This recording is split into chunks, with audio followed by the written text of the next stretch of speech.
خريجة استوديو دوزيم منى ركاشي هكذا اختارت العيش رفقة زوجها وأطفالها بعد اعتزال الغناء وارتداء الحجاب. إليكم التفاصيل.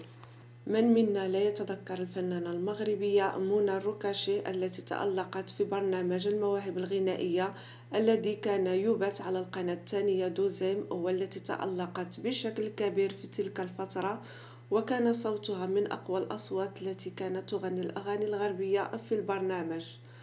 وبعد أن سطع نجمها عاليا وحققت شهرة واسعة في تلك الفترة، ما جاء منها إلا أن غابت واختفت عن الأضواء، ليكتشف الجمهور بعدها أنها اعتزلت الفن بصفة نهائية وتزوجت وأنجبت أطفالها، ثم ارتدت الحجاب بعد ذلك وقررت التفريغ لعائلتها الصغيرة والاستقرار مع زوجها في السويد، بعدما كانت تنتقل بينها وإنجلترا من أجل أعمالها الفنية. الكثيرون استغربوا غيابها بعد الشهرة التي حققتها، وبدأت بعد فوزها في برنامج استوديو دوزيم.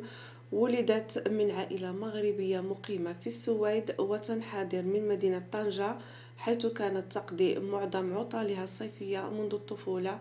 هي الابنة الكبرى بين الأختين وأخ صغير.